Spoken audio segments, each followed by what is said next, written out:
길이는 약 80km, 자동차로 달리면 1시간 남짓한 거리입니다. 그런데 이 80km를 지나기 위해 세계 선사들은 한 번에 수억 원을 냅니다. 이곳이 막히면 배들은 남아메리카 끝까지 돌아가야 하고 물류비와 운송기간이 크게 늘어납니다. 미국은 이 운하를 국가안보 문제로 봅니다. 중국은 오랫동안 운하 양쪽 항만과 물류망에 관심을 보여왔습니다. 그리고 2026년 2월 그 항만의 주인이 실제로 바뀌었습니다. 도대체 이 작은 길이 왜 이렇게 중요한 걸까요? 오늘은 세계 경제의 목을 쥐고 있는 80km 파나마 운하 이야기입니다. 먼저 이 운하가 왜 돈이 되는지부터 봅시다. 운하가 없던 시절 대서양에서 태평양으로 가려면 방법이 하나뿐이었습니다. 남아메리카 대륙 전체를 돌아 최남단 케이프 혼을 지나는 것입니다. 거친 바다로 악명 높은 구간이고 항해거리는 수천 킬로미터가 더 늘어납니다. 파나마 운하는 바다를 새로 만든 것이 아닙니다. 세계에서 가장 값비싼 지름길을 만든 겁니다. 줄여주는 건 시간만이 아닙니다. 연료비와 선박 운용비, 배가 묶여있는 기간까지 함께 줄어듭니다. 그래서 선사 입장에서는 통행료를 내는 편이 훨씬 싸다는 계산이 섭니다. 그런데 운하는 왜 하필 파나마에 있을까요? 1869년 프랑스의 페르디낭 드 레셉스가 세계를 놀라게 합니다. 지중해와 홍해를 연결하는 수에즈 운하를 완성한 겁니다. 자신감을 얻은 그는 다음 목표를 정합니다. 대서양과 태평양을 연결하겠다. 1880년대 프랑스가 파나마에 뛰어듭니다. 그리고 실패합니다. 폭우와 산악지형, 끊임없는 산사태, 비용 폭증, 그리고 결정적으로 황결병과 말라리아였습니다. 수에즈는 평평한 사막이었지만 파나마는 정글과 산이었습니다. 같은 방식이 통하지 않았던 겁니다. 그 다음이 미국입니다. 1903년 당시 파나마는 콜롬비아 영토였습니다. 미국은 운하 건설권을 얻으려 했지만 콜롬비아 의회와의 협상이 틀어졌습니다. 곧이어 파나마의 독립 움직임이 일어났고 미국은 이를 지원했습니다. 파나마는 독립했고 미국은 운하지대에 대한 광범위한 권리를 확보합니다. 이 지점부터 파나마 운하는 토목사업이 아니라 지정학 프로젝트가 됩니다. 1914년 파나마 운하가 공식 개통합니다. 제1차 세계대전이 시작된 해였습니다. 미국에게 이 운하는 상업 통로인 동시에 대서양 함대와 태평양 함대를 빠르게 옮기는 군사 통로였습니다. 그런데 흔한 오해가 있습니다. 파나마 운하가 두 바다를 그냥 뚫어놓은 수로라는 생각입니다. 그렇지 않습니다. 파나마 중부에는 가투노라는 거대한 인공호수가 있는데 수면이 해수면보다 약 26m 높습니다. 배를 그 높이까지 들어 올려야 합니다. 방법은 이렇습니다. 배가 관문 안으로 들어갑니다. 문을 닫고 물을 채웁니다. 수위가 올라가면서 배가 통째로 떠오릅니다. 다음 관문으로 이동합니다. 이 과정을 반복해 배를 산 위에 호수까지 올렸다가 반대편에서 계단처럼 다시 내려놓는 겁니다. 진짜 기술은 땅을 판 것이 아니라 물로 배를 들어 올리는 방식이었습니다.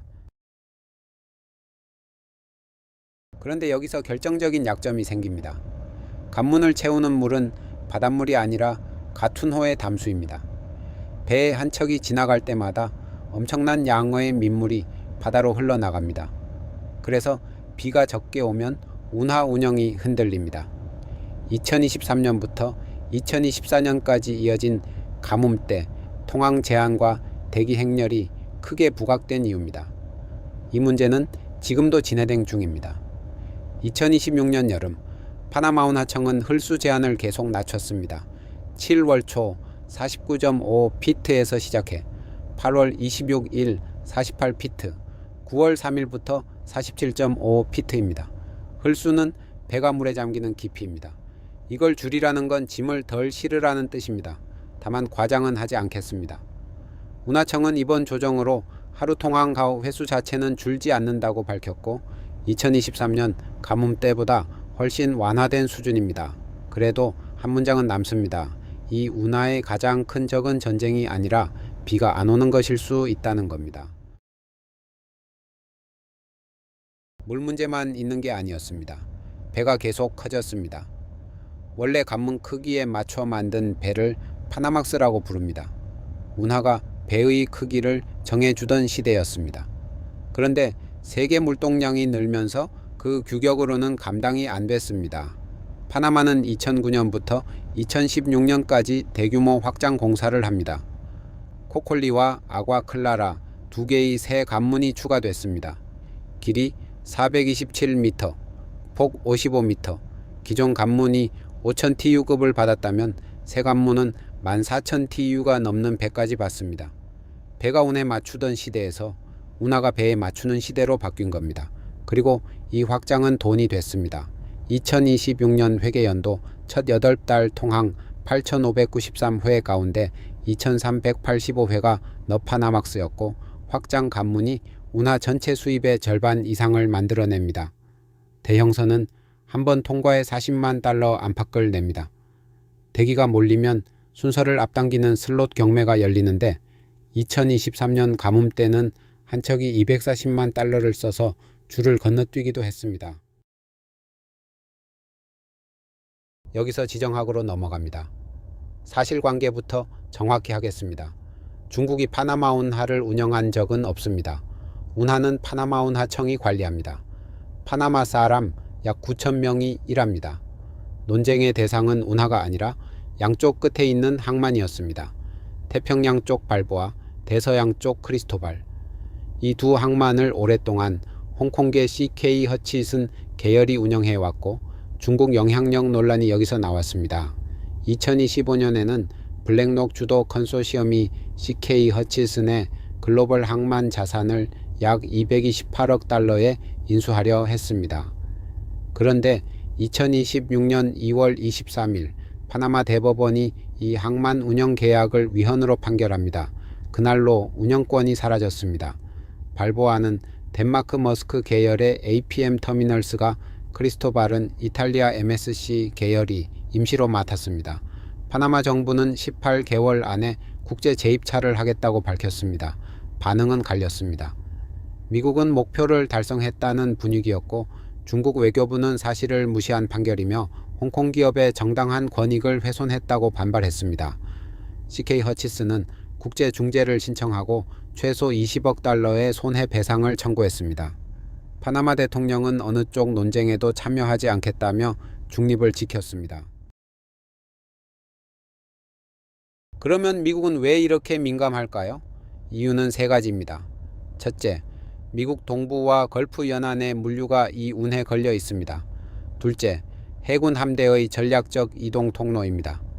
셋째, 중남미에서 커지는 중국의 영향력입니다. 반대편 논리도 함께 봐야 합니다. 중국은 이를 정상적인 상업 활동에 대한 정치적 압박으로 규정하고 해상 무역을 정치화하는 쪽은 미국이라고 반박합니다. 그렇다면 운하가 흔들리면 무슨 일이 생길까요? 완전 폐쇄 같은 극단적 상황보다 현실적인 경로는 이렇습니다. 통항 제한, 대기 증가, 적재량 축소, 그리고 우회. 그 결과 운임이 오르고 운항 일수가 늘고 연료비가 늘고 공급망이 지연되며 결국 상품 가격에 압력이 갑니다. 최근 연구들은 수에즈와 파나마, 말라카 같은 해상 병목이 동시에 흔들릴 경우 선박 운항 네트워크 전체에 상당한 연쇄 효과가 생길 수 있다고 분석합니다. 파나마 운하가 개통된 것은 1914년입니다. 100년도 훨씬 지난 기술입니다. 그런데 아이러니하게도 세계 경제가 촘촘해질수록 이 오래된 운하는 더 중요해졌습니다. 한쪽에는 미국이 있고 다른 한쪽에는 중국이 있습니다. 그 사이로는 하루에도 수많은 컨테이너와 에너지 화물이 지나갑니다. 여기에 기후변화로 인한 물 부족까지 겹쳤습니다. 결국 파나마 운하는 단순한 운하가 아닙니다. 세계 물류와 패권 경쟁, 그리고 기후가 한꺼번에 만나는 80km짜리 병목입니다. 이 좁은 길에서 무슨 일이 벌어지느냐에 따라 우리가 쓰는 물건의 가격과 전 세계 배들의 항로가 달라질 수 있습니다. 미중 갈등 서술은 양측 공개 입장을 함께 옮긴 것입니다.